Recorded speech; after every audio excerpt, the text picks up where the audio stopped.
The knock at his tent. The cold wind howled outside like a wild beast. Snowflakes hit the tent like tiny frozen knives. Jace sat near the small heater, wrapped in a thick thermal blanket. He had been on this frozen planet for 3 weeks now. He was the only human in this sector, sent here to monitor the climate and collect soil samples. The silence of the snowstorm was something he had gotten used to. There were no animals, no other people, no sounds, only wind and ice. That night the storm was worse than usual. The temperature had dropped to deadly levels. Even the heater struggled to keep the tent warm. Jace was about to close his eyes when he heard it. Knock, knock, knock. His eyes flew open. The sound came from the entrance of the tent. Slow, soft, but real. Jace froze. No one should be out there. No one could survive in that cold without special gear. He reached for the plasma cutter beside him, just in case. Carefully, he unzipped the flap of the tent. There she was, an alien girl barely standing, her body wrapped in torn, thin cloth. Her skin was pale purple, lips blue, and eyes half closed. She looked ready to collapse. "Please," she whispered, voice weak and shaking. "Just warmth." Jace stared for a moment. She didn't look dangerous. She looked broken. He moved aside and let her crawl in. She didn't wait for more words. She stumbled inside and fell near the heater, arms hugging her chest. Her hands were shaking badly. She didn't speak again. Jace watched her carefully. She was alien, yes, but also clearly in need. He zipped the tent shut and moved the heater a little closer to her. "What's your name?" he asked softly. She didn't answer. He waited. She curled tighter and closed her eyes, her breath visible in the cold air. Jace sighed. "Fine. Rest. We'll talk later." He stayed on his side of the tent, blanket tight around him. She stayed on hers, silent as a ghost. Minutes passed. The heater buzzed softly, but he couldn't sleep. There was something strange about her, not just the way she looked or her silence, but something else. A feeling in the air. The way she glanced at him, even when her eyes were half closed. As if she was studying him. Measuring something, Jace tried not to overthink. She was probably just afraid. Cold. Maybe even dying. That's what he told himself. Still, he kept the plasma cutter near his hand. An hour passed. The storm outside grew louder. The tent shook lightly with the force of the wind. The alien girl didn't move. Not a sound. Not a breath louder than a whisper. Jace sat up and checked the heater again. It was low on power, but still working. He looked at her one more time. Her body was thin. Too thin. Skin tight over her bones. She needed warmth, and fast. He crawled a little closer and placed an extra blanket near her feet. "Here, take this." She didn't move. He reached out and touched her shoulder gently. Her eyes opened, bright, glowing silver blue eyes. They locked onto his. Calm, unreadable. "Thank you," she said in a whisper. Her voice had a strange echo, like it came from somewhere far away. Jace pulled back, nodded, and returned to his spot. Then, just as he was about to lie down, he noticed something else. Her lips moved again. He couldn't hear the words, but he could tell she was saying something. Soft, low, maybe to herself. He leaned closer. "What did you say?" She looked at him, and this time she smiled. Not wide, just a little curve of her mouth. "I said, you are warm." Her voice sent a chill through him despite the heat. Jace didn't know why, but something about the way she said it made him feel like she meant more than just temperature. And when he finally laid down and tried to sleep, he felt her eyes on him again, watching, waiting, and the wind outside kept screaming, but inside the tent it was silent. Too silent. The alien girl doesn't sleep. The storm outside had calmed a little, but Jace's heart hadn't. He laid in the tent pretending to sleep, but his eyes stayed open in the dark. The alien girl hadn't moved in hours. She still sat near the heater, knees to chest, her arms wrapped tight around herself.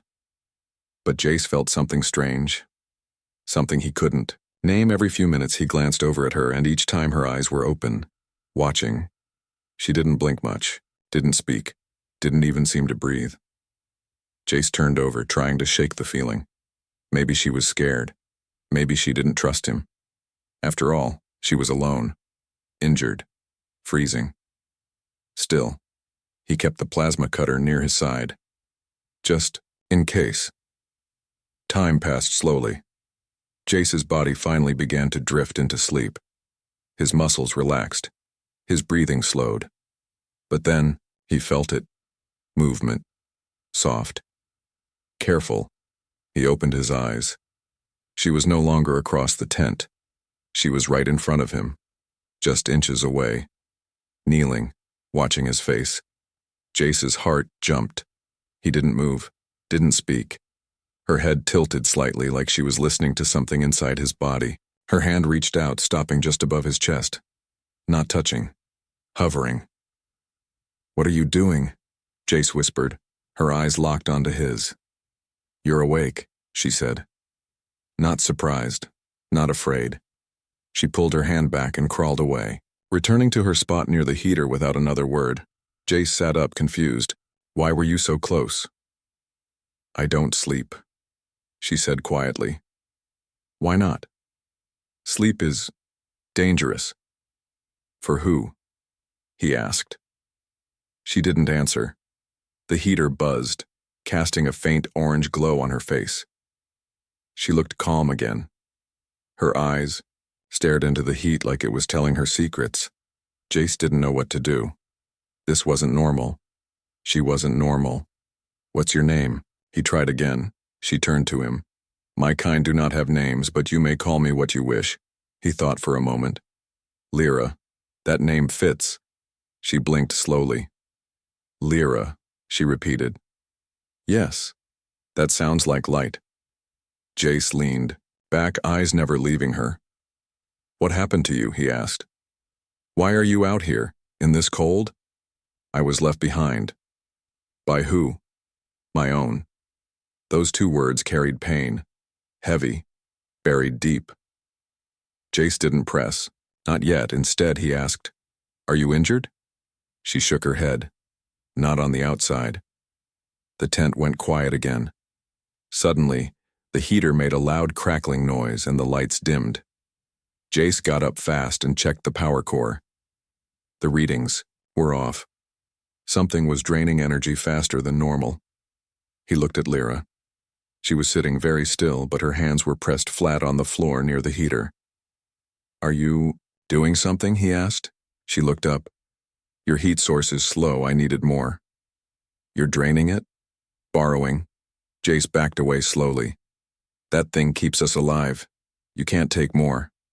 She stood now calmly. "I will not take more than I need, but understand. Your warmth is not just helpful, it is necessary." "For what?" he asked. She stepped closer. "To survive, to become something else." Jace's mouth went dry. "What do you mean, become something else?" She looked at him with glowing eyes. "My kind are not built for cold, but with the right contact, the right warmth, we can change." "You mean evolve?" She nodded. "Yes, adapt, but only with a bond." Jace frowned. "A bond? Physical? Emotional?" "Both," she said. "The closer I am to you, the faster I survive." "So you're using me?" She paused. "No, I chose you." That made Jace stop. "Why?" Her voice was soft now. Almost kind. "Because you didn't turn me away." He didn't know what to say. Outside, the storm howled again. Wind pushed against the tent walls like a monster trying to get in. Inside, silence fell between them. But the silence wasn't empty. It was thick, full of things unsaid. Jace sat down slowly. "You can stay, but don't lie to me." "I won't," she said. "And don't try to drain my systems again without asking." She nodded. "I understand." She returned to her corner, but before Jace could relax again, she spoke once more. "Tonight," she said, "I may need to come closer." Why? Because the cold will try to kill me, and I won't survive far from your body. Jace stared at her. What happens if you die? She met his eyes. Then the bond dies with me, and something inside you may break. Those words hit harder than they should have. Jace didn't sleep at all that night, and when he finally closed his eyes, he felt her move again, closer. But this time, he didn't stop her. Strange signs outside. Morning came with silence. But it was not the peaceful kind. It was the heavy, unnatural kind, where even the snow outside seemed to hold its breath. Jace sat at the edge of the tent flap, staring into the pale blue light of the frozen wasteland. The storm had passed hours ago, leaving behind a thick sheet of ice and stillness. The sky was clear, but the cold was sharper than ever. He rubbed his hands together and glanced back at Lyra. She was curled near the now-dead heater, her body wrapped in both thermal blankets and parts of his gear. She didn't shiver anymore. Her skin looked different now, less pale, more alive. It almost glowed faintly beneath the surface, like light trapped in flesh. She looked like she was sleeping, but Jace knew better now. She never slept. He stepped outside. He needed to check the supplies before the cold got worse. The wind was low, but the air cut like knives against his skin. His boots crunched over the snow as he walked toward the storage pod. Then he froze. Footprints. Three-toed. Large. Not his. Not hers. They circled his tent. Twice. He bent down to look. Closer. They were fresh. Deep. Made after the storm. His heart began to race. He followed them around the tent. They disappeared behind a rock formation, but he didn't follow further. Not without a weapon. He returned to the tent fast, unzipping the flap and stepping inside. Lyra, he said, breath shaking. Were you outside last night? She sat up slowly. Her silver blue eyes blinked once. No, someone else was. I found tracks. Big ones. She didn't speak for a moment. Then calmly, they are looking for me. Jace stared. Who? My kind. Your kind left you. They changed their mind. Why now? He asked. Because they can feel what I've done. Jace didn't like the sound of that. What have you done? She touched her chest. I've begun the bond. He backed up. You said that would help you survive. It will. But you also said something inside me might break. She looked at him. I said it might, if you resist it. And if I don't? She didn't answer that. Instead, she moved to the center of the tent and sat down, legs crossed, palms flat on the floor. They will come soon. They will try to take me. I don't understand, Jace said. Why would they want you back now? Because they can feel the warmth in me. They can sense the change. He grabbed his jacket and gear, frustrated. Why didn't you tell me before? You weren't ready, she said. I'm not ready now either. Suddenly, the emergency sensor inside the tent beeped. A proximity alert. Something was approaching from the south. Jace looked at the screen. 5 life forms. Fast. Not human. They're here, he whispered. Lyra stood calmly. They will not enter if they sense strong energy inside. What kind of energy? She stepped closer. Emotional. Connection. If we show fear, they will come. If we show unity, they might wait. What are they? The Watchers, she said softly. They guard the old laws. No bonds with outsiders. No warmth shared with another species. Jace picked up the plasma cutter. I'm not going to let them take you. She smiled slightly. That is why the bond chose you. I didn't choose it, he said. Your actions did. Suddenly the wind outside shifted. The temperature dropped even more. The tent shook. Slightly. They're testing the walls, Lyra whispered. If the cold enters, and they will follow. Jace looked at the heater. It was still off. Dead. We don't have heat, he said. How do we keep the cold out? She stepped in. Front of him, we generate our own. Before he could ask what she meant, she reached out and touched his hand. A surge of warmth rushed up his arm. Not painful, not shocking, but deep, like fire in his blood. His skin glowed faintly. Her glow matched his. For a moment, the cold around them seemed to vanish. "They can feel this now," she whispered. "It will confuse them, frighten them." Jace looked at her closely. "What happens if they attack anyway?" She looked away. "Then only one of us can survive." "I won't let them hurt you," Jace said. "You may not have a choice." The beeping stopped. Silence again. Then, outside the tent, a low hum began, a sound like voices, but not human. Layered, ancient, echoing through the ice. Jace looked at her. "What is that?" "They're speaking in the old tongue," she said. "What are they saying?" Lyra's eyes closed. "They're saying, 'The warmth has begun. Remove it or be removed.'" Jace gripped his weapon tighter. "Then they'll have to go through me." Lyra opened her eyes. "No," she said. "They'll go through me." And then she walked toward the tent flap. Too close. Jace's hand trembled slightly as he watched Lyra walk toward the flap of the tent. Outside, the strange humming voices grew louder, as if they were circling, waiting for something. "Stop," Jace whispered. "You said they'll hurt you." Lyra paused and turned her head. "They will try. But if I stay in here, they will destroy the tent to reach me. You will freeze. Then we'll face them together."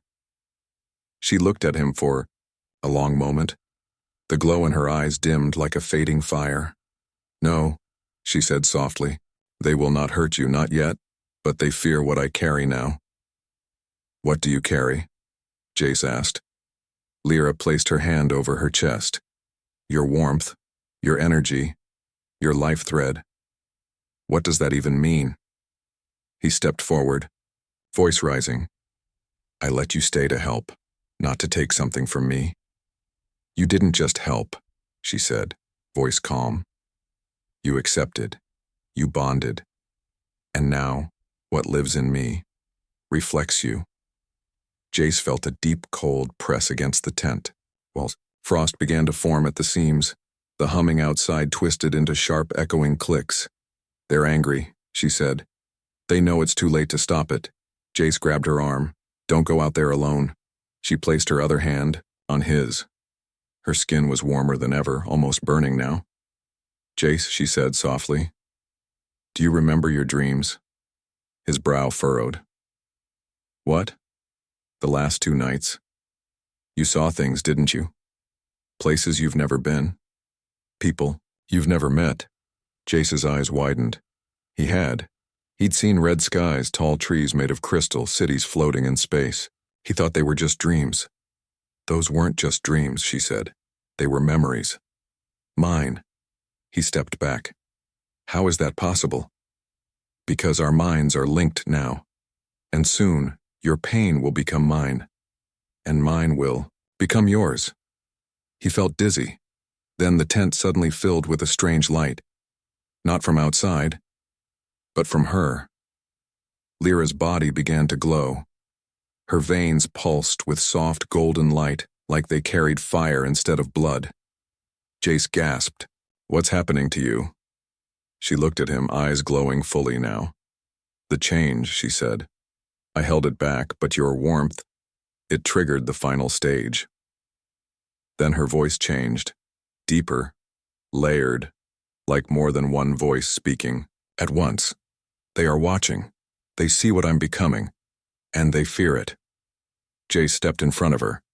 "If they try to take you—" "They won't take me," she interrupted. "They'll destroy me." A long silence fell between them. Then she added, "Unless I prove I can survive without harming you." Suddenly the cold outside pushed harder. Snow blew under the seams. The tent's structure creaked. Jace knew they were almost out of time. "How? Do we stop them?" he asked. "We don't," Lyra said. "We invite them." Before he could argue, she opened the flap. Outside, 5 tall, thin creatures stood in a half-circle. They had long faces, no mouths, and glowing eyes. Their skin was like smooth stone. The wind didn't touch them. They made no move forward. Lyra stepped outside, her feet bare, her body glowing with warmth. Jace stood behind her, his plasma cutter in hand. The Watchers stared at her. One of them lifted a long, fingerless hand. Wave of pressure hit Jace's chest. He fell to one knee, gasping. It wasn't pain. It was weight, like being pushed down by invisible hands. Lyra turned, and her voice became a thunder-soft echo. Let him go. The Watcher didn't move, but Jace felt the weight lift. Lyra looked at them, then back at Jace. I need to show them I'm not just feeding off you, she said. I need to give something back. She turned fully to him, stepped closer, and placed both her hands on his face. What are you doing? He asked. Transferring energy. I thought you were taking mine. No, she said. Now I give it back. Her hands glowed brighter. Heat filled Jace's body, stronger than any fire.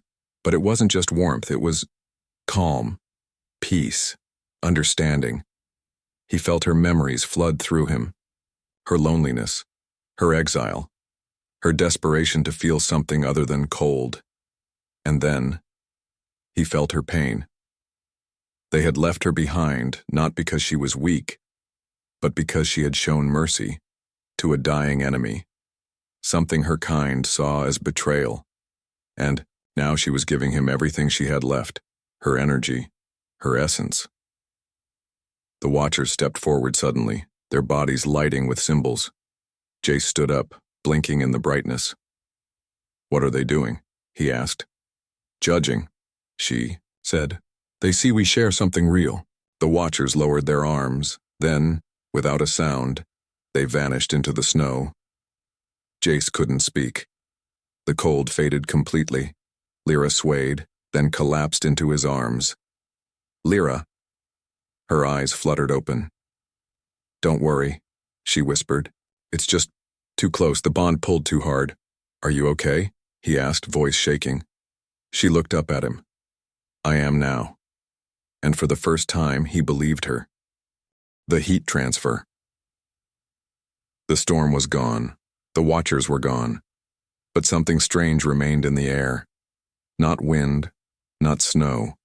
Something deeper, like the memory of danger that hadn't truly left. Jace sat beside Lyra, who still lay on the ground, eyes closed. Her skin no longer glowed. The light inside her had faded, leaving her pale again, but this time her breathing was steady, calm. He wrapped a blanket around her and watched her silently. Lyra, he whispered. Her eyes opened slowly.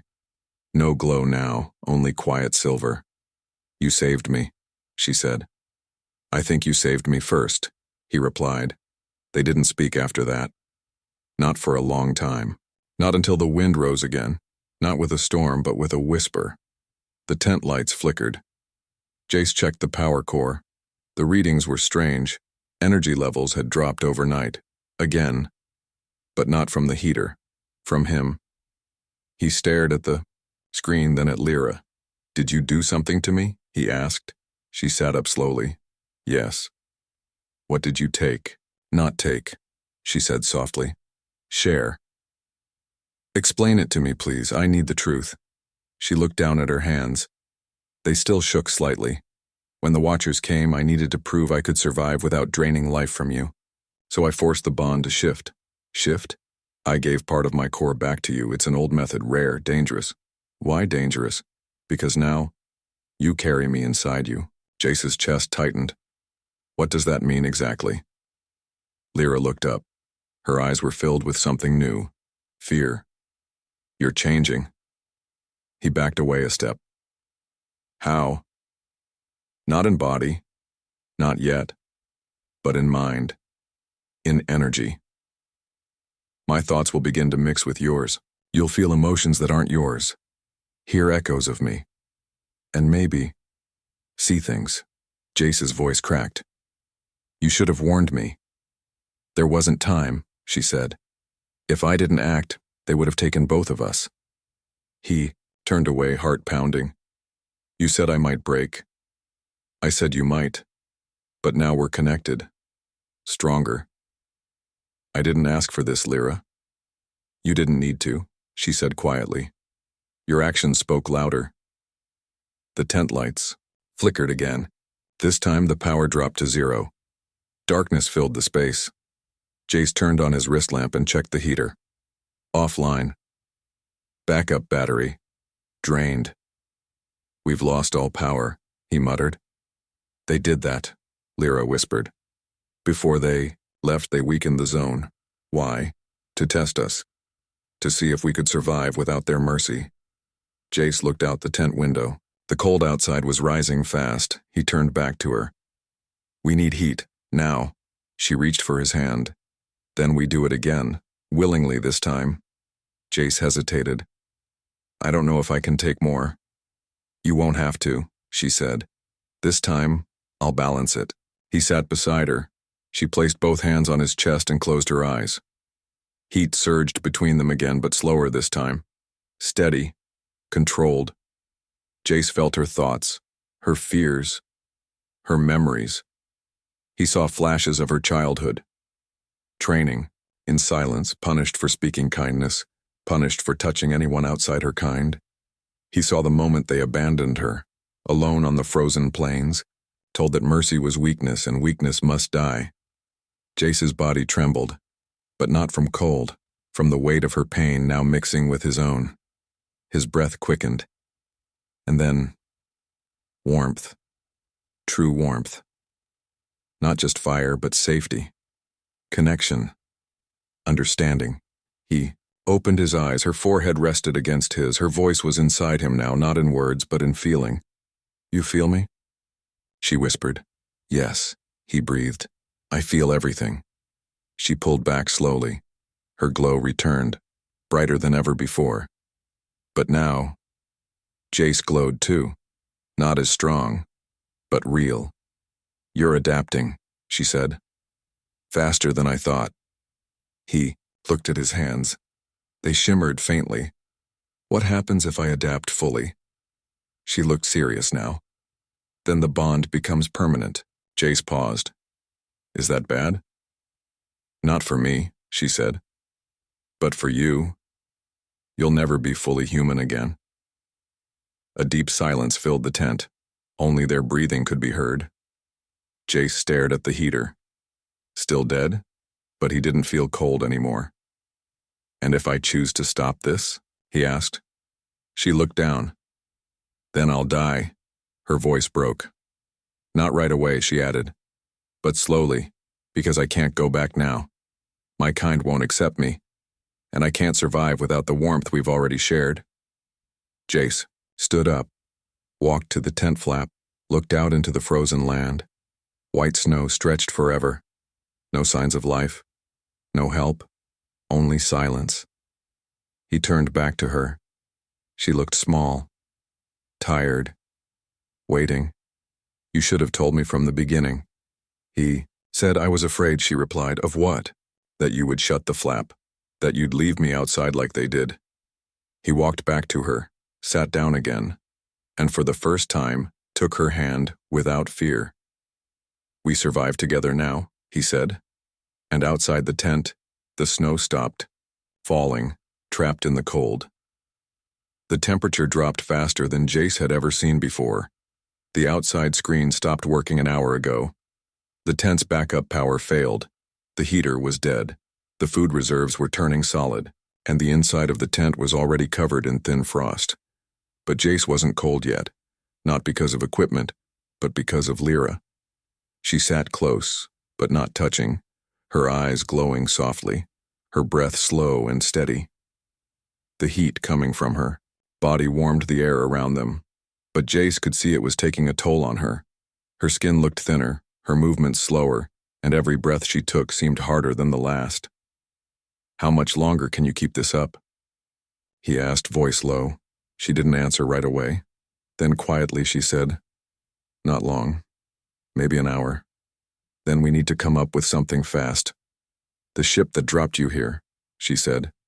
When is it supposed to return? In 3 days, Jace replied. Lyra looked down. Too long, she whispered. We won't make it. Jace clenched his fists. There has to be a way. She reached out and touched his arm. Her hand was warm, but shaking. There is. But you won't like it. He looked at her. Tell me. She hesitated, then spoke slowly. You remember when I shared heat with you? How your body started glowing? Yes. You absorbed some of my energy. You changed. I felt it.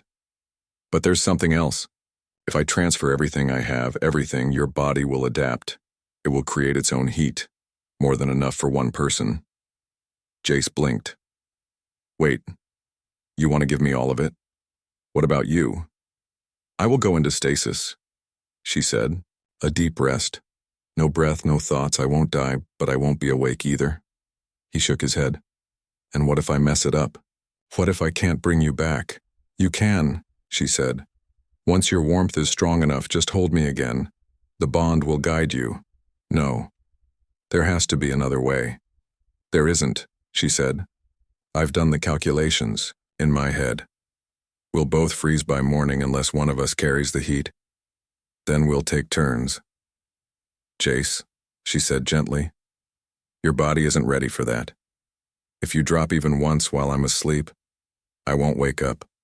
He looked at her face.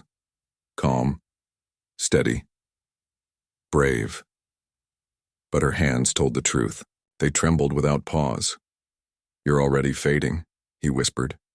She nodded. Yes. And if I wait longer, I won't have enough energy left to complete the transfer. Jace turned away, his chest tight. Why are you doing this? Because you gave me more than warmth, she said. You gave me choice. I didn't agree to this, but you did care.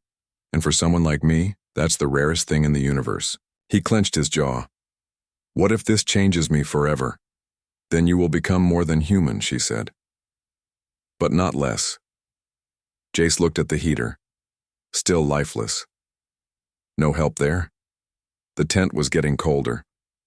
Frost crept along the inside, walls. His breath turned white. How do we start the transfer? He asked, voice shaking. She took both his hands. Just don't let go. She leaned forward, pressing her forehead to his. A flash of heat shot through his body like lightning. But this time it didn't stop. His bones burned. His skin pulsed. His chest felt like it was on fire. Memories flooded in. Not just hers. His own, twisted and reshaped through her eyes. He saw himself saving her, hesitating, doubting, but also saw her amazement at his kindness. His strength. He felt her loneliness dissolve into trust. He felt her fear dissolve into peace. And then, stillness. He opened his eyes. She was no longer glowing. Her eyes were closed. Her body, cold. Lyra, he called out. No answer. He touched her face. No breath. Panic rose in his throat. Lyra, he shook her gently. Nothing. Then he realized something strange. He wasn't cold. In fact, his body was warm. His skin glowed faintly. Not golden like hers, but soft, steady heat. He looked at his hands. They shimmered with life. You did it, he whispered. Then he looked at her again. She looked like she was sleeping, but too still. He wrapped her in the thickest blanket, held her close, and sat back. He could feel the energy inside him humming. He closed his eyes and waited. For morning, for rescue, for a second chance. Something more than warmth. Jace didn't sleep. He sat inside the freezing tent, holding Lyra in his arms, listening to the silence of the dead planet. Her body was still, her skin cold. She looked like she was sleeping, but he knew better. She was in stasis because of him. He stared at the frost on the walls.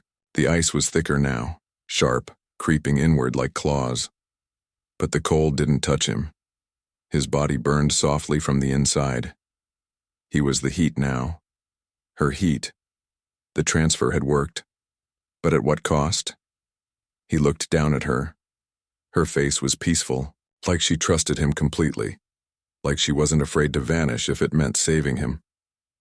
His chest tightened. Outside, the wind returned, slow at first, then stronger. The tent shook, ice dropped from the ceiling. The shelter wouldn't hold much longer. He activated the beacon again, one last time. The red light blinked, weak, but steady. His ship was still 3 days away. He had to survive until then, and he had to keep her safe. But every hour that passed, she grew colder. He could feel it through the bond.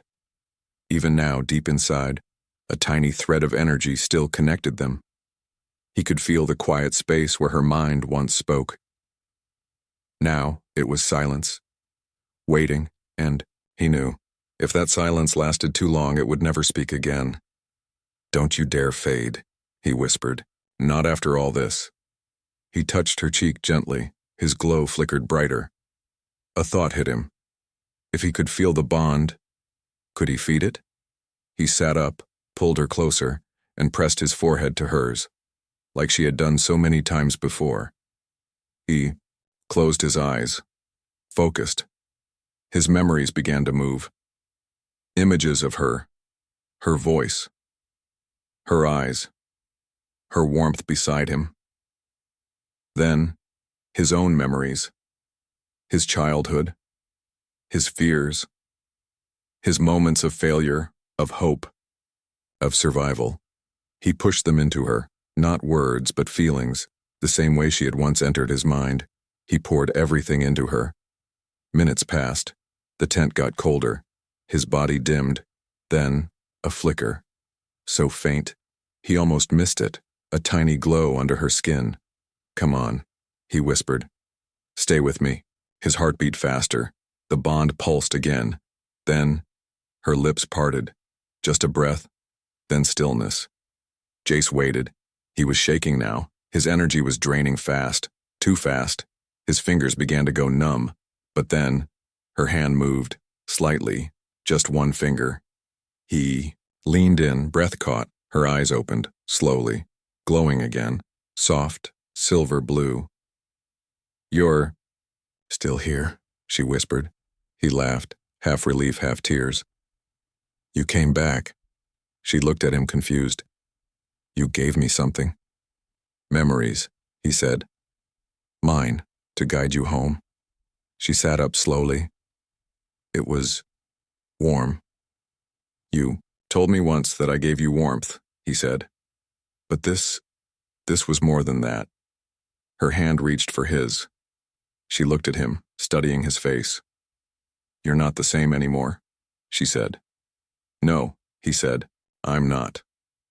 "How do you feel?" He smiled faintly. "Like I've changed. But I don't regret it." Her eyes searched his for a long time. "Your kind won't understand," she said. "Maybe," he said. "But I do." Outside, the beacon blinked again. A new light appeared on the edge of the sky. A rescue signal. The ship was coming. He looked at Lyra. "What happens now?" he asked. She looked outside, then at his glowing hands. "You can return with them. But you won't be the same." "And you?" "I cannot go back to my kind," she said. "But I can stay beside you, if you'll have me." Jace looked at her, the girl who knocked on his tent that night, frozen, half-dead, mysterious, and now bright, alive, connected to him in a way no one else ever had been. "You were never just trying to survive," he said. She smiled softly. "And you were never just warm." As the rescue lights grew brighter in the sky, he pulled her close again, wrapping both of them in the last blanket. They had survived the cold, but what they found was something much deeper. Not just warmth, but something they didn't have a word for yet. Not love, not survival, but something in between. Something only the bond could name. The end.